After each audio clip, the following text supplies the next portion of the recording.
Bonjour tout le monde. Pour aujourd'hui, on va voir la leçon d'orthographe quel dans toutes ses formes. Donc, pour trouver l'orthographe du son quel, vous pouvez vous aider de l'intonation de la phrase prononcée ou de la ponctuation de la phrase écrite. L'intonation, c'est la tonalité, le ton de la phrase prononcée. Par exemple, si l'intonation est exclamative ou si la phrase écrite se termine par un point d'exclamation, on a deux cas. Le premier cas, c'est aucun verbe ne sépare quel du nom qui l'accompagne. Dans ce cas, quel est un déterminant exclamatif. Il s'accorde en genre et en nombre avec le nom qui l'accompagne. Il s'écrit quel avec S, avec un seul L, ou bien quel avec deux L et S. Exemple, quel beau ton. Donc ici, d'après l'intonation, on voit que c'est une phrase exclamative et d'après la ponctuation de la phrase écrite, on a le point d'exclamation. Donc ici, quel, ça s'écrit avec Q-U-E-L, puisque on attend le ton qui est au masculin et qui est au singulier. Pour la deuxième phrase, on a quelle agréable journée. Quelle, on voit qu'elle s'écrit avec deux L-E, puisque on a journée qui est au singulier, mais qui est au féminin. Une journée.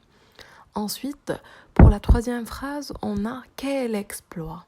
Quel exploit, on voit que c'est au pluriel et au masculin, puisqu'on a exploit avec S. Donc, quel s'accorde et on rajoute le S.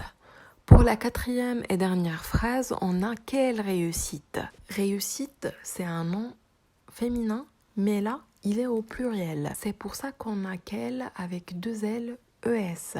On a rajouté le S du pluriel, puisque quelle, quand c'est un déterminant exclamatif, il s'accorde en genre et en nombre.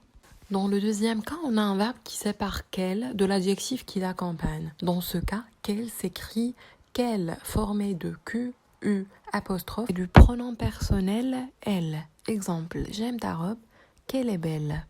Comme elle est belle, là on a un verbe qui sépare quel et l'adjectif qui l'accompagne. Donc c'est pour ça qu'on a écrit Q, U, apostrophe et le pronom personnel elle. Et on peut aussi dire qu'il est beau au masculin. Donc là, on est sûr que la forme de quel qu'on a écrit est correcte. Deuxième exemple, j'aime tes fleurs, qu'elles sont parfumées. Comme elles sont parfumées, qu'ils sont parfumés au masculin. On peut trouver aussi l'intonation comme étant interrogative ou si la phrase écrite se termine par un point d'interrogation. Ici, quel est un déterminant interrogatif. Il s'accorde en genre et en nombre avec le nom qui l'accompagne. Il s'écrit quel, Q-U-E-L ou quel, Q-U-E-2-L-E avec S ou sans S. Ça dépend du nom qui l'accompagne. Premier exemple, quelle heure est-il? Donc là, on a heure qui est au féminin. Donc quel, c'est avec deux L, E.